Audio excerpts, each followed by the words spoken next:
तो ऐसे में इस संख्या बल इस सरकार के पास नहीं बची। आज ये अल्पमत की सरकार है, इनको कोई नैतिक अधिकार नहीं हरियाणा के सत्ता पे काबिज रहने का। हमारा मत प्रतिशत न सिर्फ इंडिया गठबंधन को मिलने वाला देश में सर्वाधिक है, मगर भारतीय जनता पार्टी से लगभग 2% ज्यादा है। कि आम आदमी पार्टी के साथ हरियाणा में जो गठबंधन था वो लोकसभा का गठबंधन था। विधानसभा में कांग्रेस पार्टी स्वयं सक्षम है, 90 के 90 विधानसभा सीटों पे कांग्रेस पार्टी मजबूत है। देखिए आज कांग्रेस विधायक दल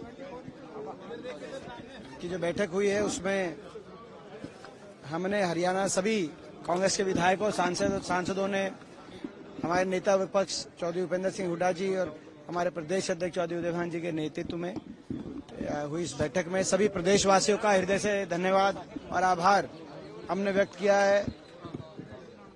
प्रदेशवासियों ने, छत्तीस बिरादरी ने इतना आशीर्वाद और साथ हमें दिया, कांग्रेस पार्टी को दिया। आज इस चुनाव में न सिर्फ 5 लोकसभा सीट कांग्रेस पार्टी जीती है, हरियाणा देश में तमाम प्रदेशों से के मुकाबले इंडिया गठबंधन की सबसे ज्यादा वोट प्रतिशत अगर कहीं आई है तो 47.6% वोट आज हरियाणा में कांग्रेस पार्टी को इंडिया गठबंधन को मिली है, जो कि तमिलनाडु, केरल, कर्नाटक, तेलंगाना, महाराष्ट्र सारे प्रदेशों से ज्यादा अगर इंडिया गठबंधन को वोट मिली तो हरियाणा के अंदर देश में रिकॉर्ड बनाने का काम हरियाणा वासियों ने किया, इतना आशीर्वाद दिया।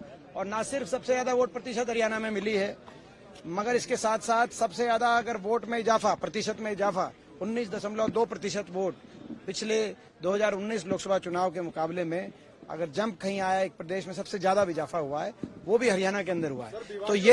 तो ये मैं समझता हूं कि प्रदेशवासी, हम सभी प्रदेशवासी क्योंकि ऋणी हैं और हम सबका आभार व्यक्त करते हैं। और सभी को हम, जो कांग्रेस के कार्यकर्ता, कांग्रेस के नेता, तमाम लोग जिन्होंने इसमें अपना योगदान दिया, जिन्होंने मेहनत करी, उनको हम अपनी तरफ से बहुत बहुत मैं समझता हूँ सभी बधाई के पात्र हैं। और ये एक लक्ष्य में तो हमें सफलता मिली है, लेकिन जो दूसरा लक्ष्य है हरियाणा को बचाने का, हरियाणा को दोबारा से विकास, खुशहाली के रास्ते पे, पटरी पे लेके आने का जो लक्ष्य है, यानी कि हरियाणा में बदलाव लाने का, हरियाणा में परिवर्तन का, हरियाणा का युवाओं का, किसानों का उज्जवल भविष्य हो, गरीब आदमी का उज्जवल भविष्य हो हरियाणा में, तो वो जो दूसरा लक्ष्य है, अब दूसरे लक्ष्य की तरफ हम आगे बढ़ेंगे, ऐसा संकल्प हमने लिया है। उसके साथ साथ ये भी मैं समझता हूं कि एक जो लगातार हम कह रहे हैं कि हरियाणा में एक अल्पमत की सरकार जो अपना विधानसभा में जो संख्या बल जो खो चुकी हो, ऐसी सरकार, क्योंकि गठबंधन के बाद आपने देखा 48 विधायकों का इन्होंने समर्थन दिया था, जिसमें से 3 विधायकों ने समर्थन वापस ले लिया। कुछ विधायक जिन्होंने चुनाव लड़ा लोकसभा का, जिसमें खट्टर साहब स्वयं शामिल हैं, सांसद के रूप में वो चयनित हुए हैं। तो ऐसे में इस संख्या बल इस सरकार के पास नहीं बची। आज ये अल्पमत की सरकार है, इनको कोई नैतिक अधिकार नहीं हरियाणा के सत्ता पे काबिज रहने का। हमने पहले भी ये मांग रखी थी कि तुरंत इस सरकार को नैतिकता के आधार पर इस्तीफा देना चाहिए और हरियाणा में चुनाव होने चाहिए। और ये नहीं करती तो हमारे राज्यपाल महोदय हरियाणा के संज्ञान लेके स्थिति में, क्योंकि आज आपने देखा कि हॉर्स ट्रेडिंग तक की बातें आ रही हैं, कई जेजेपी के विधायकों को इस्तीफा दिलाने के लिए बातें आ रही हैं, 1-2 विधायकों को कि भाई इस्तीफा दिलाया जाए, किस तरीके से संख्या बल जुटाया जाए। तो ऐसे में ये स्थिति हरियाणा के अंदर एक सरकार जो न सिर्फ विधानसभा में अपना विश्वास मत हासिल करने में असक्षम हो, मगर जो जनता में भी विश्वास मत खो चुकी हो, क्योंकि आपने देखा हमारा मत प्रतिशत न सिर्फ इंडिया गठबंधन को मिलने वाला देश में सर्वाधिक है, मगर भारतीय जनता पार्टी से लगभग 2% ज्यादा मत हमारा इंडिया गठबंधन को भारतीय जनता पार्टी से ज्यादा। मैं आपको बताया, हम तो लड़ाई लड़ रहे हैं, हम तो एक देश में भी और प्रदेश में भी लड़ाई लड़ रहे हैं। और जो बात है, जो तथ्य हैं, वो आपके सामने है। अल्पमत की सरकार हरियाणा में चल रही है, तो ये हमारी ये मांग है कि सरकार बर्खास्त हो और तुरंत हरियाणा में चुनाव कराए जाए, ये हमारी मांग है। और ये हमारी मांग हमारी लगातार चल रही है। देखिए 10 साल तक सुनो, हमारी सरकार के समय 4 लाख परिवारों को, 3,92,000 परिवारों को 100 गज के प्लॉट देने का काम किया गया था और लगातार प्रक्रिया चल रही थी। इस सरकार ने बड़ा धोखा किया।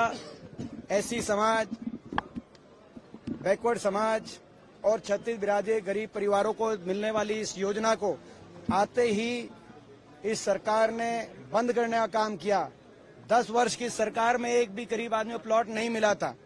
चुनाव में हुई करारी हार के बाद अब तो सभी याद आएंगे इनको, लेकिन जनता को पता है कि अगर जो है जनता किस पे विश्वास कर रही है। जिन्होंने पहले करके दिखाया था वही करके आगे दिखाएंगे। ये तो चुनाव के समय कहने वाली बातें हैं। धरातल पे लोग समझते हैं कि अगर ऐसी सरकार को दोबारा मौका ऐसे मिल जाए जिन्होंने आते ही बंद करा और 10 साल तक एक गरीब परिवार को हरियाणा में एससी समाज, बैकवर्ड समाज और छत्तीस बिरादरी गरीब समाज को एक परिवार को भी प्लॉट नहीं दिया 10 साल तक, अगर ऐसी सरकार दोबारा बनेगी तो वो नहीं देंगे। ये जनता को पता है। ये तो अब तो चुनाव का समय है, अब तो चुनाव का बिगुल बज चुका है। अब तो इस चुनाव में अपनी निश्चित हार को देखते हुए भारतीय जनता पार्टी के लोग बड़े परेशान हैं और मैं समझता हूं कि वो इस तरह के प्रलोभन देने का काम करेंगे, लेकिन लोग उनकी नीयत समझ चुके हैं।